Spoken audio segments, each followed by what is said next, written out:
मेरे करियर में यह पहली बार था कि हम अपने ही डिपार्टमेंट के अपने ही साथी की इन्वेस्टिगेशन का सच पता कर रहे थे।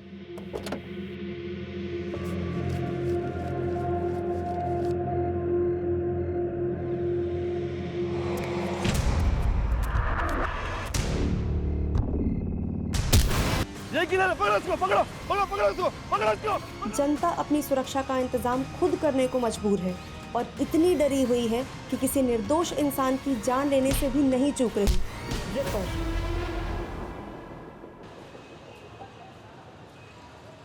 दीप्ति, हरिओम की फाइल लेकर आना।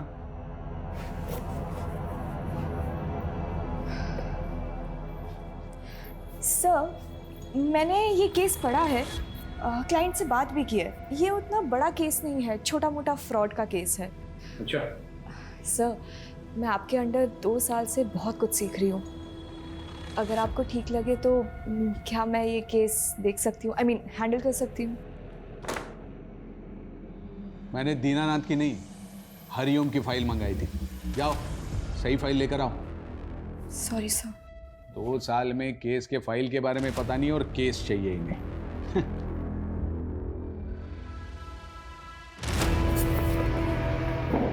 लॉ की पढ़ाई का ना कोई काम ही नहीं है, बस टाइपिंग करना आना चाहिए तुम्हें, और क्या। इसी के तो पैसे कमा रही हूँ, है ना। मैं इस इंसान को ना मैं छोड़ूंगी नहीं। देखना, इसको अगर छोड़ दिया ना, मेरा भी नाम दीप्ति नहीं है, बताती हूँ मैं इसको। अरे दीप्ति बेटा, इतना गुस्सा लैपटॉप पे? गुस्सा ना पापा मैं अपने सीनियर्स पे निकालूंगी। दीनानाथ की फाइलें मंगवाई थी उसने, पर एंड मौके में मुझे नीचा दिखाने के लिए झूठ बोल दिया। 2 साल से पापा, 2 साल से असिस्टेंट के नाम पे टाइपिस्ट बना के रखा है मुझे। अरे बेटा, मैं तो कहती हूँ कि ऐसी नौकरी को लात मार दो। और वैसे भी शादी के बाद कौन सा तुम्हें नौकरी करना है, घर पे ही तो रहना है। मम्मा। हाँ, जैसे ये आपके साहबजादे पूरा दिन घर में पड़े पड़े मोबाइल से दुश्मनी निकालते हैं। अरे आप घूम फिर के हमारे पीछे क्यों पड़ जाते हैं? पापा, हमारे पास ना एक बहुत बढ़िया बिजनेस प्लान है, बस एक बार फाइनेंसर मिल जाए। कुल 5 लाख रुपए की जरूरत है। अरे एक ख्याली पुलाव से बाहर निकलो और कुछ काम धंधा करो, समझ में आया? आप लेकिन इसके साथ हमेशा ऐसे क्यों करते हैं? हाँ, जब देखो इसके पीछे पड़ जाते हैं। अरे बेटा, छोड़ना क्यों? कहीं और जाओगी तो फिर से शुरुआत करनी पड़ेगी, हैं? यहीं टिकी रहो, आखिर कुछ सीख ही रही हो ना, कुछ जा तो नहीं रहा है आपका। कितना सीखूंगी पापा, अब मुझे केस चाहिए। अरे केस भी मिलेगा, एक दिन इतना केस मिलेगा कि रातों रात तुम्हारा नाम होगा। जज, वकील, क्लाइंट सब तुम्हारे आगे पीछे होंगे। तब ना पापा, मैं सत्यनारायण को अपना असिस्टेंट बना के बहुत सुनाऊंगी। बिल्कुल सुनाना, मगर ये ऐसा उदास चेहरा अच्छा नहीं लगता है। एक बार फिर से मुस्कुरा दे मेरा बेटा। मेरा बेटा। मैडम जी, ये देखिए कितना प्यारा कलर है।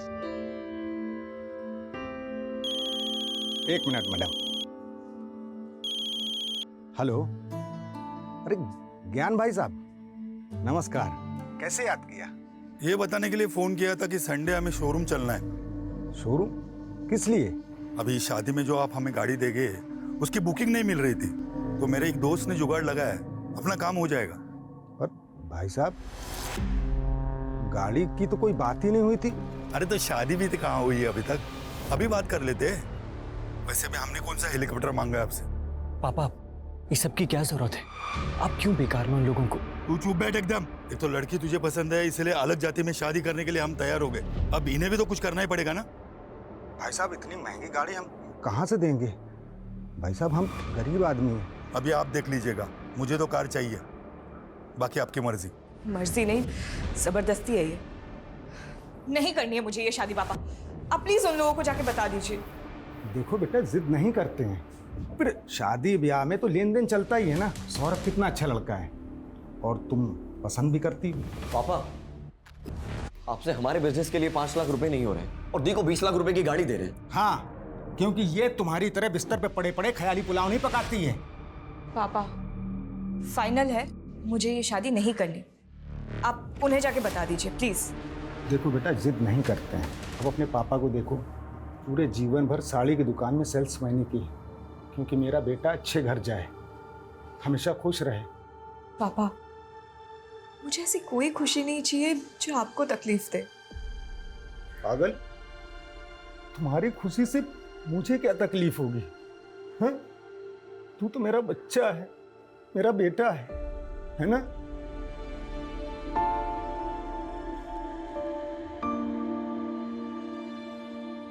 डॉक्टर 6 साल हो गए हमारी शादी को और 1 साल से तो आपके चक्कर काट रहे हैं, फिर भी बच्चा नहीं हुआ। आप ट्रीटमेंट करवाइए और भगवान पे भरोसा रखिए, सब अच्छा होगा। और लोगों का क्या है, लोग तो बातें करते ही रहते हैं। बाहर वाले क्या, अब तो रिश्तेदार भी हमें ताना मारने लग गए। सब बोलते हैं कि सबको बच्चे हो रहे हैं, बस हमारा ही बच्चा नहीं हो रहा। हम जब मर जाएंगे तो हमारी चिता को आग लगाने वाला भी कोई नहीं होगा।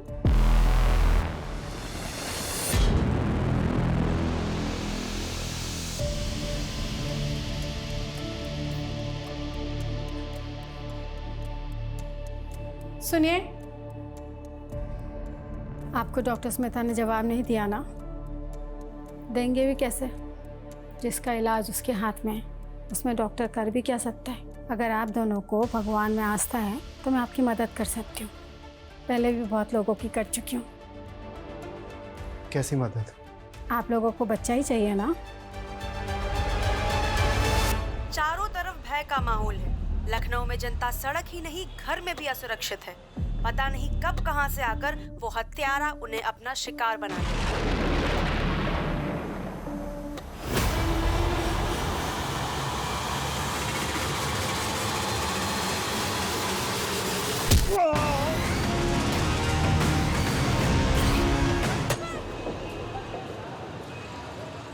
सर, मेरे पापा कल दोपहर 2 बजे घर से निकले थे और अभी तक नहीं लौटे। उनका फोन भी स्विच ऑफ है। हमने हमारे रिश्तेदारों से, उनके दोस्तों से, वो जहाँ काम करते हैं वहाँ भी हर जगह पता किया, पर वो कहीं नहीं मिले। मुझे उनके लिए बहुत डर लग रहा है सर। अभी तो 24 घंटे हुए नहीं है। आप एक काम कीजिए, 24 घंटे के बाद आइए। सर, मेरा नाम एडवोकेट दीप्ति वर्मा है। अगर आपके इस 24 घंटे की टाइमलाइन के चलते मेरे पापा को कुछ हुआ ना, तो याद रखिए आपको इसका जवाब कोर्ट में देना होगा। देखिए, 24 घंटे के पहले मिसिंग कंप्लेंट लेना बनता तो नहीं है, लेकिन फिर भी मैं लिख लेता हूँ।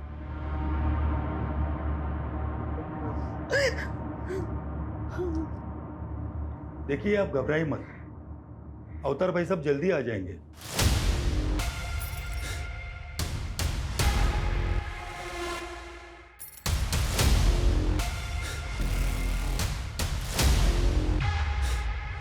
ये सब ना आपकी वजह से ही हुआ है। आपके कार की डिमांड की वजह से पापा कितना परेशान रहते थे। इस लड़के से शादी करना चाहता था, इसे बोलने की तमीज भी नहीं है। चल भाई साहब, आप ठीक तो? तलाशी लो, पूरे घर की तलाशी लो। एविडेंस को सील करो और इसे वापस जीप में डालो। आपने उस हत्यारे के बारे में तो सुना होगा ना, जो लखनऊ में इनोसेंट लोगों को मारकर लूटपाट कर रहा है। वो सीरियल किलर। करेक्ट, और वो सीरियल किलर कोई और नहीं, आपके पापा हैं। कुछ भी बोल रहे हैं आप। मेरे पापा एक शरीफ सीधे साधे इंसान ने 7 मर्डर खुद कबूल किए हैं। पिछले साल अलीगंज में एटीएम किलिंग से लेकर 2 दिन पहले हुए हस्बैंड वाइफ के डबल मर्डर। ये जो एविडेंस मिले हैं इसी केस के हैं, जो आपके घर से बरामद हुए। मेरे पति ऐसा नहीं कर सकते। आपको कोई गलतफहमी हुई है। सर, आपको कोई मेरे पापा को ऐसे नहीं लेके जा सकते।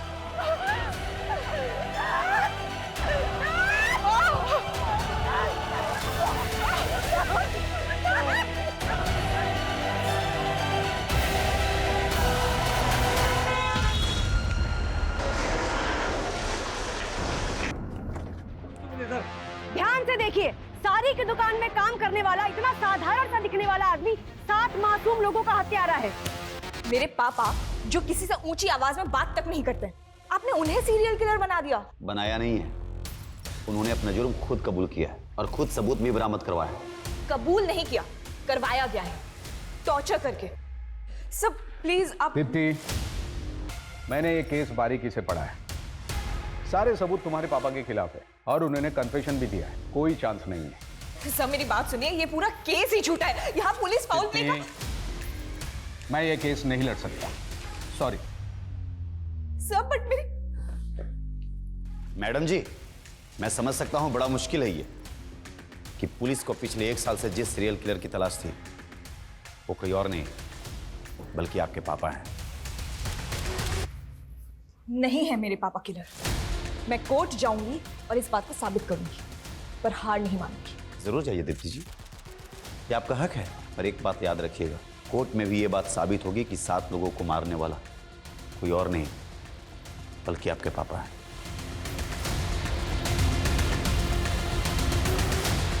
दीप्ति जी, क्या आपको कभी एहसास हुआ कि आपके पापा एक सीरियल किलर हैं जिन्होंने इतने लोगों की हत्या करी है? क्या आपको कभी उनसे डर लगा? दीप्ति जी, उन्होंने खुद अपना जुर्म कबूल किया है। कोई बड़ा वकील उनका केस नहीं लेगा। क्या करने वाली आप? क्या सोचा है आपने? क्या होगा आपका अगला मूव? बोलिए मैम, बोलिए। दीप्ति जी कुछ तो बताइए। जैसा कि आप देख रहे हैं, दीप्ति जी अभी तक इस केस में कुछ नहीं बोल रही हैं। कोई बड़ा वकील इनका केस नहीं लेगा। आगे क्या करने वाली है भी किसी को नहीं पता, पर हम आपको सारी अपडेट्स देते रहेंगे।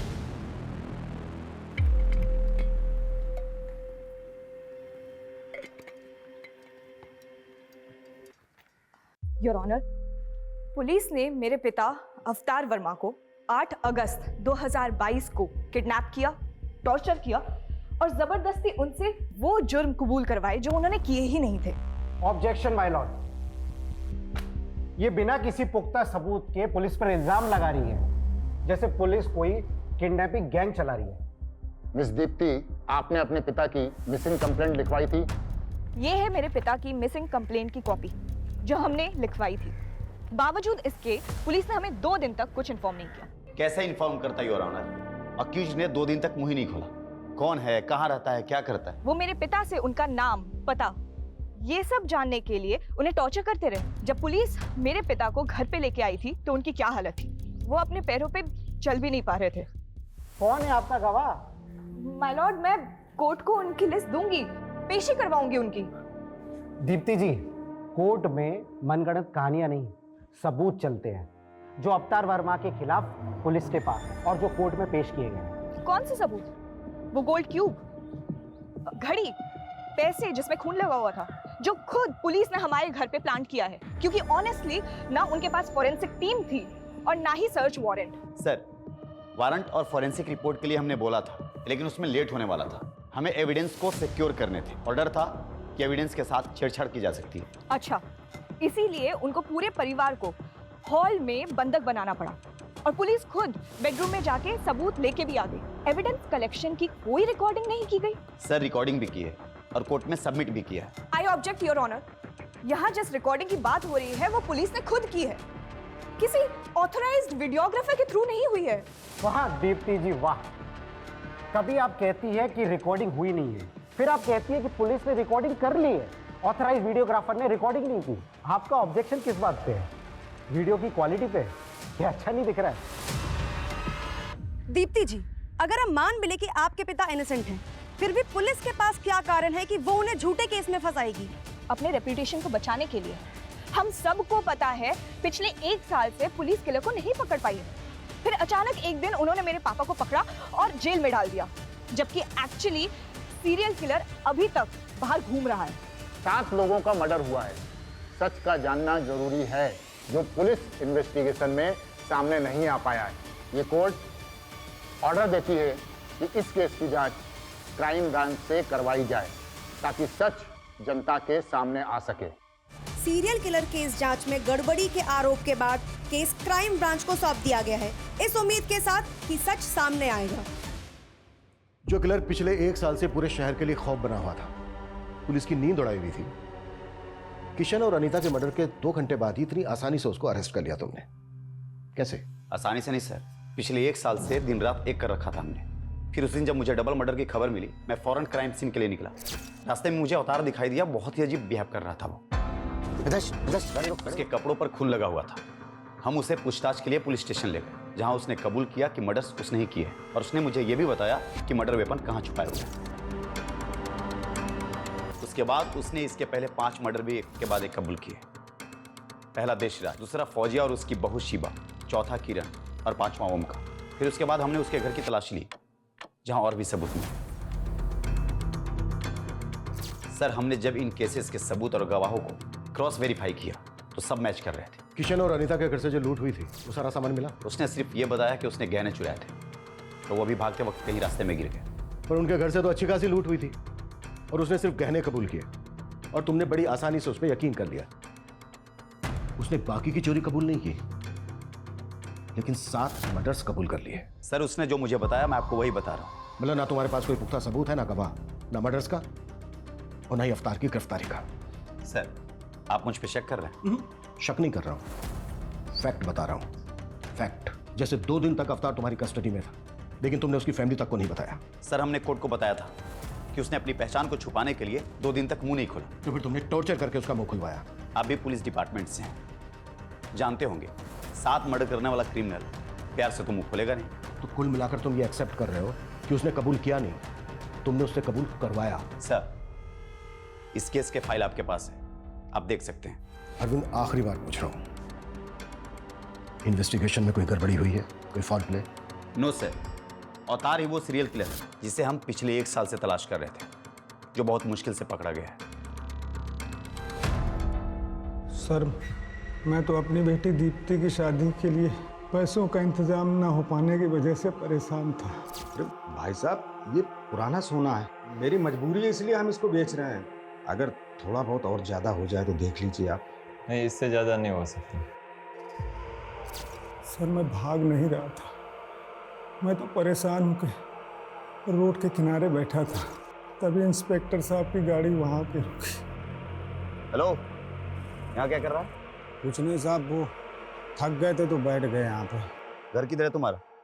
साहब यहीं पास में है आगे। चल बैठ गाड़ी में, मैं भी उधर ही जा रहा हूँ, छोड़ देता हूँ तुम।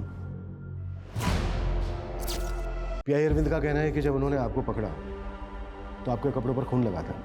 किशन और अनीता के खून से सने वो कपड़े उन्होंने हमें दिए हैं, तो मेरे खून कहाँ से आया? सर ये तो हमें नहीं मालूम सर, वो मुझे पकड़ के थाने ले गए और वहाँ उन्होंने हमारे सारे कपड़े उतरवा दिए। और साहब 2 दिन तक हमारे साथ मारपीट करते रहे, बोले कि मैं जो कहता हूँ वो कबूल करो, अगर मैं कबूल नहीं करता तो सच में वो मुझे जान से मार देते साहब। किशन और अनीता के मर्डर के अलावा आपने 5 और मर्डर कन्फेस किए। ये तो मुझे पता भी नहीं था साहब, वो जहाँ बोलते गए मैं साइन करता गया और साहब मुझे झूठे केस में फंसा दिया। लेकिन वो ऐसे क्यों फंसाएंगे? उनकी कोई दुश्मनी है आपके साथ? साहब मेरी किसी से दुश्मनी क्यों होगी? मैं तो एक साड़ी की दुकान में मामूली सा सेल्समैन हूँ, मैंने जीवन में कभी चूहे नहीं मारे और मैं 7 खून क्यों करूँगा साहब? मैं क्यों करूँगा 7 खून? मेरी वजह से मेरी बेटी की शादी टूट गई साहब, इससे ज्यादा बुरा क्या होगा साहब? इससे ज्यादा मेरे लिए और क्या बुरा होगा? घबराइए मत, अगर आप सचमुच निर्दोष हैं कुछ नहीं होगा आपके साथ, हम बारीकी से जांच करेंगे। एक तरफ तुम कह रही हो कि तुमने ठीक से कुछ देखा नहीं, अंधेरा था, ऐसा था वैसा था, इसके बावजूद तुमने पुलिस को बयान दे दिया कि तुमने अवतार को किरण का मर्डर करके उसके घर से भागते हुए देखा। क्यों? सर मैंने उसे मर्डर करते हुए नहीं देखा था, मैंने बस किसी को भागते हुए देखा था। और ये बात मैंने जब किरण का मर्डर हुआ तो पुलिस को बताई थी, उन्होंने मुझे एक फ़ोटो दिखाई और बताया कि तुमने जिस आदमी को देखा वो यही था। मुझे लगा अच्छा है पकड़ा गया। तुमने अपने भाई के किलर को देखा था? जी सर। ये वो हो सकता है सर, क्योंकि उस दिन मैं दुकान बंद कर रहा था और भैया गलियों में आगे निकल गए थे और जैसे मैंने उनकी चीखें सुनी, पीछे मुड़ के देखा तो एक आदमी भागता हुआ जा रहा था। भैया ये घड़ी तुम्हारे भाई की है? हाँ सर। पक्का है? इसमें भी डाउट है? ऐसी दिखती थी शायद सर। शायद। ये गोल्ड क्यूब तुमने बनाई है? हाँ नहीं मतलब मैं ज्वेलर हूँ तो ये तो काम है सर मेरा। गोल्ड क्यूब बनाने का? हाँ गोल्ड का मतलब गहने। विकास ऐसे नहीं बोले गए, इसकी भी क्यूब बनानी पड़ेगी। अरे नहीं सर, मैं बताता हूँ, ये मैं नहीं बनाई थी सर। किसके कहने पर? वो याद नहीं है सर। अच्छे से याद करके बता, इसके कहने पर? नहीं। इसके कहने पर नहीं तो किसके कहने पर बनाई? और फिर झूठा बयान क्यों दिया पुलिस को? किसके कहने पर बनाई है? अरे सर, अरे सर, ये क्यों पुलिस ने ही बनवाई थी सर, और झूठा बयान भी पुलिस ने ही दिलवाया था। चल क्या हो गया सर? चल बता। अरे सर, मैंने कुछ नहीं किया सर। अरे समझो सर बात को सर। मेरे करियर में यह पहली बार था कि हम अपने ही डिपार्टमेंट के अपने ही साथी की इन्वेस्टिगेशन का सच पता कर रहे थे, लेकिन लगातार पड़ला अवतार की तरफ झुकता जा रहा था। बावजूद इसके जांच में अभी तक सब कुछ 50-50 था।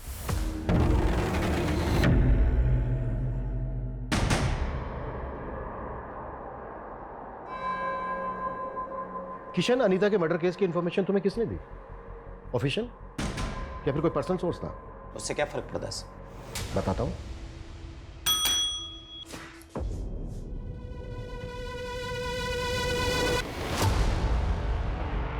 पहचानते हो इसे?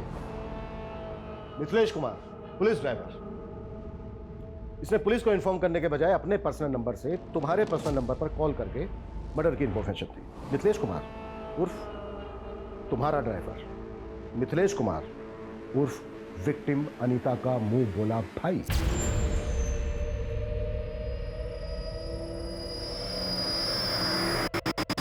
हाँ, तो इसे डायरेक्ट पता चला और इसने मुझे डायरेक्ट कॉल किया, तो इसमें क्या हो गया? हुआ ये कि क्राइम सीरियल किलर की तरह किया गया, और अगर ये उसी ने किया है तो वो एक बार फिर तुम्हारे हाथ से निकल गया। तुमने ये भी जानने की कोशिश नहीं की कि किसी ने सीरियल किलर की कॉपी करके फायदा उठाने की कोशिश तो नहीं की। तुमने बस आनन फानन में अवतार को उठाया और एक डबल मर्डर केस को सीरियल किलर केस से जोड़ दिया, सिर्फ इसलिए कि पिछले 1 साल से सीरियल किलर की हड्डी जो तुम्हारे गले में अटकी थी किसी ना किसी तरह से वो निकल जाए, बस।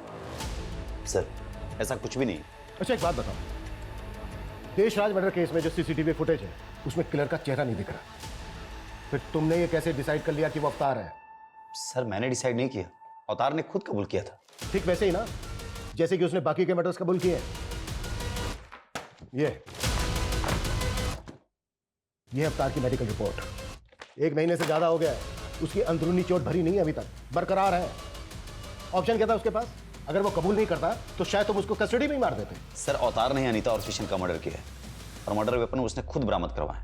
वही रोड ना जिसमें ब्लड के निशान तक नहीं है, फिंगरप्रिंट्स की तो बात ही कुछ और है। सर, उसने जानबूझ करके रॉड को पानी के टंकी में छुपाया था ताकि ब्लड और फिंगरप्रिंट्स दोनों धुल जाए। वाह, किलर तो बहुत स्मार्ट है और सेम टाइम पर बेवकूफ भी, क्योंकि उसने चोरी के गहने बेचने के बजाय उनकी गोल्ड क्यूब बनवाकर अपने घर में रख लिया। किरण मर्डर केस की विटनेस माला, उसने तुम्हें नहीं बताया, बल्कि तुमने उसे बताया कि उसने जिस भागते हुए आदमी को देखा था वो अवतार है। ठीक वैसे ही जैसे ओम के भाई दिनेश को तुमने बताया कि उसने भी जिस भागते हुए आदमी को देखा था वो अवतार है। इन दोनों ने तो अवतार को पहचाना भी नहीं। मर्डर के वक्त जो उन्होंने स्टेटमेंट दी थी उसमें भागते हुए आदमी को अवतार के साथ रिप्लेस करके उसे बयान की शक्ल देकर उनके स्टेटमेंट पर साइन ले लिए। दिनेश ने अपने भाई की घड़ी तक को नहीं पहचाना है।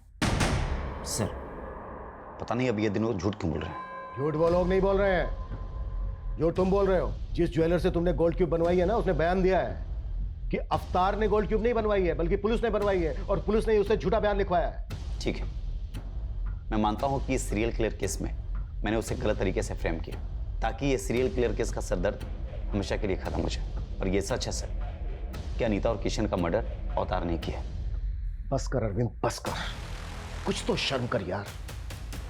एक डबल मर्डर केस को सीरियल किलर मर्डर केस के साथ जोड़कर तुमने ना सिर्फ इस केस को खुला छोड़ दिया है बल्कि उस सीरियल किलर को भी मैसेज दे दिया है कि तू आजाद है, जो चाहे करना चाहे कर, हम तुझे ढूंढ ही नहीं रहे, हम तो ऑलरेडी किसी को बलि का बकरा बना चुके हैं। जा सकते हो तुम, सस्पेंशन लेटर बहुत जल्द तुम्हें मिल जाएगा। सर, मैं सच बोल रहा हूं, अवतार ने ही अनीता और किशन का मर्डर किया। Please go. Okay sir. Sir, अगर अवतार ने किशन और अनीता का मर्डर नहीं किया तो फिर किसने मारा होगा उन लोगों को? रिपर ने? शायद सीरियल किलर नहीं किया हो, क्या ये भी हो सकता है कि किसी ने बहती गंगा में हाथ धो लिया हो? मे बी वो अवतार भी हो सकता है। विकास, ये पहले के 5 मर्डर काफी पहले हुए हैं और ये दोनों मर्डर्स अभी अभी हुए हैं। हो सकता है क्राइम सीन से हमें कुछ मिल जाए।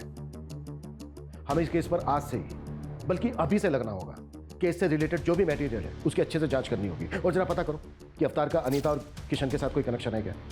Okay sir.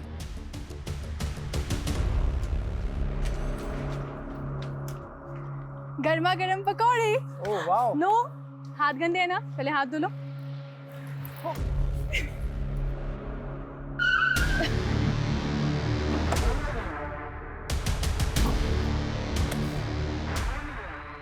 ये तो किशन और अनीता का घर है, तुम लोग क्या कर रहे हो यहाँ पे? उनका घर था, अब ये हमारा घर है और हमसे ही पूछ रहे हैं हमारे घर में कि हम कौन है। आप लोग कौन है? Police, crime branch. सर मैं शुभम मिश्रा हूँ और ये मेरी बीवी माधुरी और मैं किशन का छोटा सगा भाई हूँ। भाई हो तो तुम्हारा अपना भी तो घर होगा, यहाँ क्या कर रहे हो? सर हम रेंट पर रहते थे तो भैया भाभी के मर्डर के बाद ये घर खाली हो गया और वैसे भी कुछ टाइम पहले तक हम यहीं रहते थे। तो फिर यहाँ से खाली करके गए क्यों? खाली किया नहीं था, करवाया था। जब तक वो लोग दुबई में थे तब तक हमसे रखवाली करवाई इस घर की और जैसे ही वापस आ गए लात मार के निकाल दिया हमें। और वैसे भी सर अब तो ये घर खंडहर ही होता ना, उससे बेहतर है ना कि हम लोग यहाँ रह रहे हैं, कम से कम घर की देखभाल हो जा रही है। वो दुबई से आए क्यों वापस? सर वो आना ही था ना, अब दीदी के खर्चे इतने ज्यादा थे, कमाई इतनी कम थी, तो आना तो पड़ेगा ना। तुम काम क्या करते हो? मैं काम ढूंढ रहा हूँ सर। घर देखना है, दिखाओ। चलिए चल।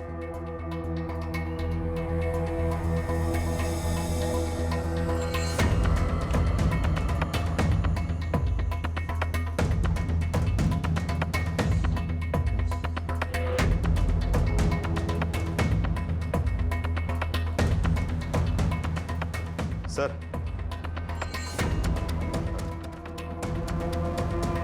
और अनीता की यहाँ पर सर फ्लोर पे ब्लड ट्रेल को देख के लग रहा है कि यहाँ से अनीता की बॉडी को घसीट के ले जाकर वहां पे रखा गया। सर पूरा घर बिखरा पड़ा था, लगता है ये मर्डर लूट के इरादे से किया गया।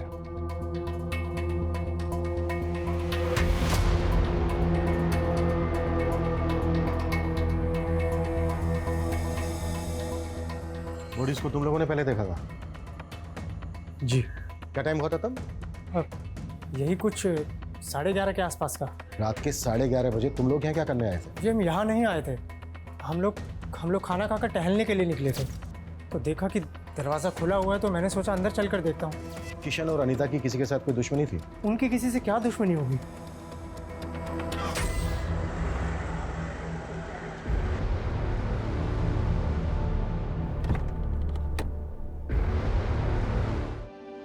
पापा हमेशा से कहते थे कि मुझे एक बहुत बड़ा केस मिलेगा, पर मुझे नहीं पता था कि मैं पापा के लिए केस लड़ूंगी।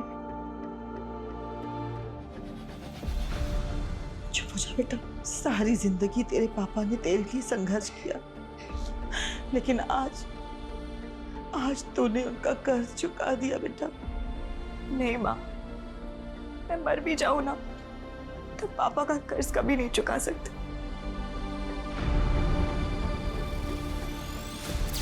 Welcome back. और कैसा है मेरा बेटा? बिल्कुल ठीक।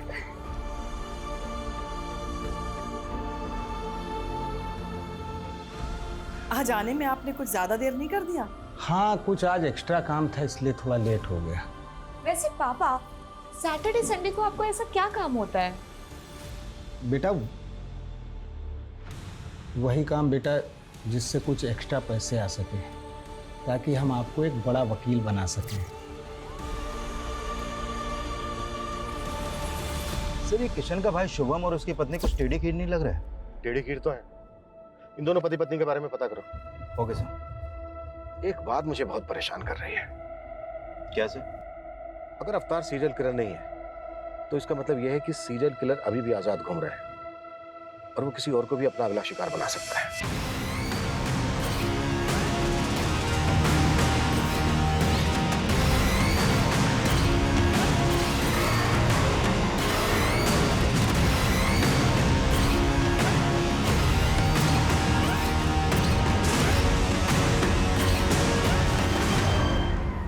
सर शुभम के बारे में इंक्वायरी करते वक्त पता चला कि जब वो पहले किशन के घर पे रहता था तो उसका आए दिन किसी से बहुत झगड़ा होता था।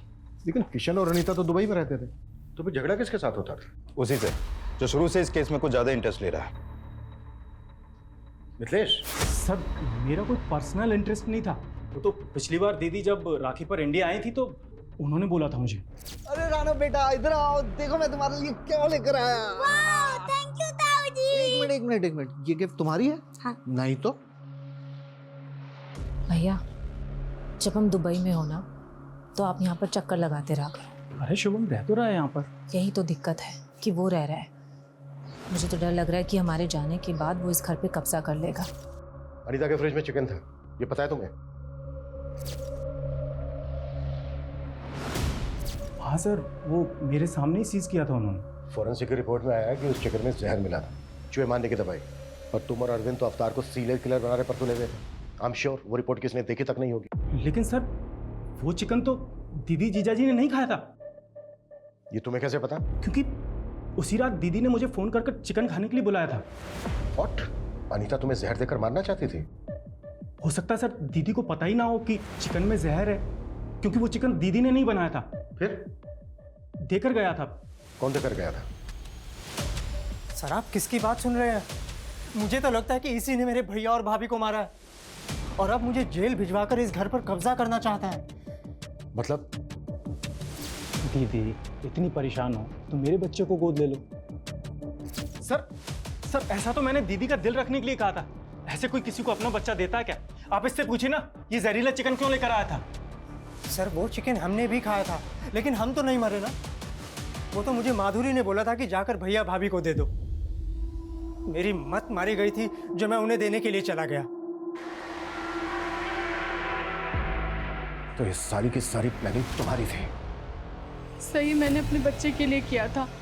मुझे लगा था कि उनके ना तो बच्चे हैं और ना होंगे, और कल को ये घर मेरे बेटे को मिल जाएगा।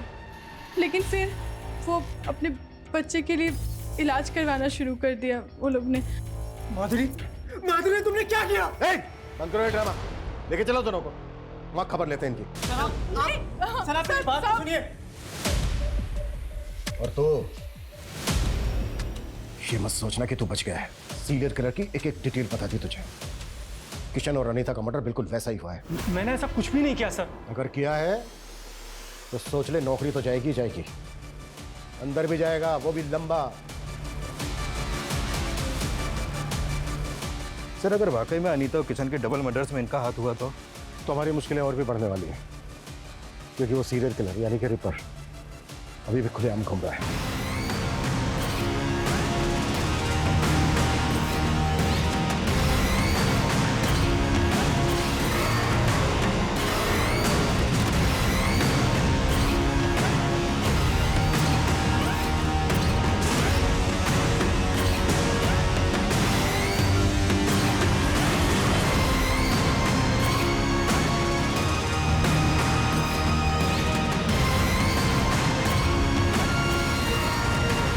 सर शुभम और माधुरी के पास मर्डर का मोटिव है और उस रात की इनकी एक्टिविटी से भी लग रहा है कि ये लोग मर्डर कर सकते हैं, लेकिन अभी तक इस बात पर अड़े हुए हैं कि इनका इस मर्डर में कोई हाथ नहीं है। शुभम और माधुरी तो सस्पेक्ट हैं ही, लेकिन हमें मिथिलेश को भी ध्यान में रखना होगा। एक बात मेरी समझ में नहीं आ रही है कि उन्होंने एक रैंडम आदमी अवतार को ही क्यों अरेस्ट किया? सर अवतार के बारे में कुछ और भी बातें पता चली हैं। ये बात सही है कि एक सिंपल सा आदमी है, साड़ी की दुकान में एक सेल्समैन है, लेकिन सर इसके अलावा ये 7-8 साल पहले थिएटर भी करता था। एक्टिंग का शौक था इसे। सैटरडे संडे इसके शो भी होते थे, लेकिन सर ये एक्टिंग में कुछ खास अच्छा नहीं था, इसलिए एक्स्ट्रा अर्निंग के लिए मेकअप आर्टिस्ट बन गया। इसके थिएटर के दोस्तों का कहना है कि मेकअप बहुत अच्छा करता था, कोई भी गेटअप ले सकता था, अलग अलग भेज बदलने में माहिर था ये।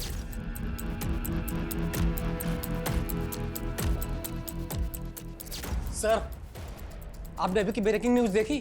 क्या न्यूज है? जैसी करनी वैसी भरनी का ताजा उदाहरण है लखनऊ सीरियल किलर केस का मामला। जब वो दबे पांव अपना अगला शिकार करने जा रहा था, लोगों ने उसे देखा और उन्हें शक हुआ। सर ये तो बच्चा है, माइनर है, इसकी हालत देख के लगता नहीं है कि ये किसी बच्चे को भी कंट्रोल कर सकता है।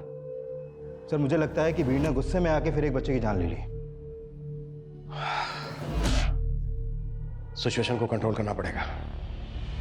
इस रिपर ने पूरे शहर को पैनिक कर दिया है। लोग इतने डरे हुए हैं कि किसी की भी जान लेने पर उतार हुए हैं। सर अनीता और किशन के कॉल रिकॉर्ड आ गए हैं। उनके कॉल रिकॉर्ड में किसी बाबा का नंबर तो नहीं मिला है, लेकिन एक नंबर है जिस पर मर्डर वाले दिन किशन ने कई बार कॉल किए हैं और लास्ट कॉल रात 11 बजे के आसपास हुई है। कौन है वो? राधा। सर ये उसी क्लिनिक में नर्स है जहाँ पर किशन अनीता का इलाज करवा रहा था। मर्डर वाली रात इन दोनों की लोकेशन किशन के घर के आसपास की थी। सर मुझे यहाँ क्यों लेके आए? मैंने क्या किया है? सब पता चल जाएगा। उधर देखो मुकेश। गुड, काफी समझदार हो तुम। अब डायरेक्टली पूछ रहा हूं, मार खा के बोलोगे या फिर बिना मार खाए? बोलो। सर अनीता और किशन मुझे क्लिनिक में मिले थे। अगर आप दोनों को भगवान में आस्था है तो मैं आपकी मदद कर सकती हूँ। कैसी मदद? सर क्लिनिक ऐसी जगह थी जहाँ पर लोग बच्चे के लिए कितना भी पैसा लुटाने के लिए तैयार होते थे। मैं उन्हें बाबा की पट्टी पढ़ाती थी और फिर हम मिलकर उनको पूजा पाठ के नाम पर पैसे निकलवाने की कोशिश करते थे। बाबा बच्चे को देखने और माँ सुनने के लिए मेरे कान तरस गए हैं। हमारे पास सब कुछ है, लेकिन वो किस काम का जब औलाद ही नहीं है। औलाद हो जाएगी, पर उसके लिए पूजा करनी होगी, वो भी पूरी श्रद्धा के साथ। मैं करूंगी बाबा। ऐसी पूजा से हम 50,000 तक निकला लेते थे। जब वो दोनों पैसे देने के लिए तैयार थे तो फिर उन दोनों को मारा क्यों? हमने उन्हें नहीं मारा सर। ड्रामा मत करो, क्योंकि ये पता चल चुका है हमें, तुम दोनों गए थे वहां पर। हम वहां पर सिर्फ पूजा करने के लिए गए थे सर। हमारे पहुंचने से पहले वहां पर कांड हो चुका था।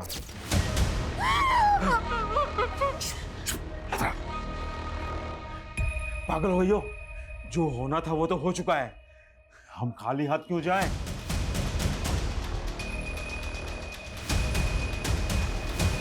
सर हमने सिर्फ चोरी की है, किसी को मारा नहीं है सर। चोरी का सामान कहाँ है? सर हमारे पास है, हम दे देंगे, हम सब दे देंगे सर। पता ही ज़्यादा कीमती है, लेकिन चोरी के है ना 8 से 10 लाख रुपए मिलेंगे। चाहिए तो बोलो, नहीं तो रखो।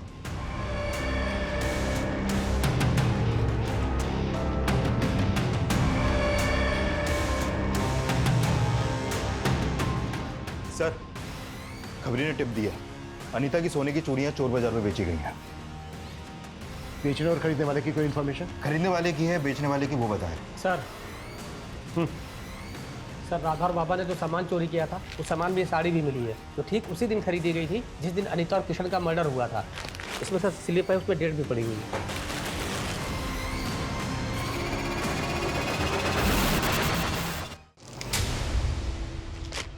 हाँ सर, ये साड़ी हमारी दुकान से खरीदी गई है, लेकिन इसका फॉल लगाने के बाद घर भेजनी थी, इसलिए उस दिन दुकान बंद होने के बाद हमने भेजी थी। दुकान कब बंद होती है आपकी? दुकान 9 बजे बंद हो जाती है सर, लेकिन सब समेटते समेटते 10 बज जाते हैं। इस साड़ी को देने कौन गया था?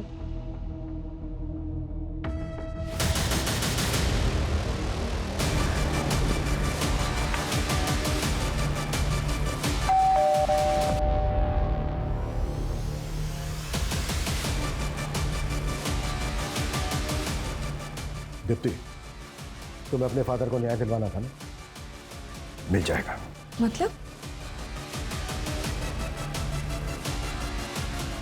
मतलब ये खुद बताएंगे।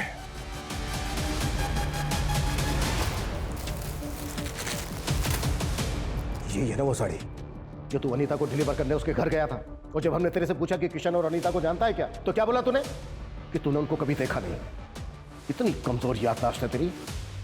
देखिए आप मुझे फंसा रहे हैं, मैं मीडिया में जाके बोलूंगा कि आप लोग मुझे जबरदस्ती। अभी बाहर मीडिया से जाकर मैंने बोल दिया ना कि ये सारी की सारी प्लानिंग तेरी बेटी की थी, तो जितना टाइम लगा है ना उसे अपना नाम बनाने में, उससे कहीं कम टाइम लगेगा उसका नाम खत्म होने में। अब बोल, अकेले जेल जाएगा या फिर अपनी बेटी के साथ? दीप्ति, दीप्ति मेरी बेटी मेरी जान है। उसके लिए एक बड़े घर का रिश्ता आया, तो मुझे लगा कि मेरी बेटी बड़े घर जाएगी तो जीवन भर खुश रहेगी, पर उन्होंने शादी में 20 लाख की कार मांग दी। मैं बहुत परेशान था, कुछ समझ में नहीं आ रहा था। फिर सेठ जी ने ये साड़ी डिलीवर करने के लिए दी, और मैं सोचते सोचते कब वहाँ पहुँच गया। मैडम जी, ये आपकी साड़ी एक बार ठीक से चेक कर लीजिए। तभी मेरी नज़र उन गहनों में पड़ी। उसके गहने मेरे दिमाग में घूमते रहे कि अगर ये गहने मुझे मिल जाएंगे, मेरी बेटी की शादी अच्छी से धूमधाम से हो जाएगी। सीरियल किलर के बारे में टीवी में देखा था, ठीक उसी तरह उनके सारे गहने ले लिए थे, पर मैं इतना डर गया था, डर के मारे इधर उधर भटक रहा था और तभी वहाँ पुलिस की गाड़ी आ गई। तू एक आम आदमी है, इतना बड़ा क्राइम करके तूने पुलिस को बेवकूफ़ बनाया, कैसे? सर, मेरी बेटी वकील है और उससे केस के बारे में बातचीत होती रहती थी, तो मुझे समझ में आ गया था कि पुलिस को कैसे घुमाना है। घुमाया तो बहुत तूने, लेकिन अब तेरी बारी है। देशराज, फौजिया, शिवा, किरण, ओम के मर्डर करने में तूने अपने मेकअप आर्टिस्ट होने का फायदा उठाया। चेहरा बदल बदल के मर्डर किए तूने, ताकि कोई देखेगी तो बाद में पहचान ना पाए। साहब, मैं मेकअप आर्टिस्ट था, पर मैंने ऐसा कुछ नहीं किया जो इल्ज़ाम आप मुझ पे लगा रहे हैं। पहले उन लोगों ने मारपीट करके सीरियल किलर बनाया और अब आप भी वही कर रहे हैं। साहब, मैं मानता हूं कि मैंने अनीता और किशन को मारा है, बाकी मैंने किसी को नहीं मारा है। मैं सच बोल रहा हूं साहब। किशन और अनीता के मर्डर्स अवतार वर्मा ने कबूल कर लिए हैं। इसके पुख्ता सबूत भी है हमारे पास, पर बाकी के 5 मर्डर्स वो हमेशा की तरह डिनाई करता रहा। हालांकि हमने बहुत कोशिश की, पर साबित करना हमारे लिए आसान नहीं था। इसके बावजूद हम आज भी पूरी कोशिश कर रहे हैं उन केसेस को सोल्व करने की। जय हिंद।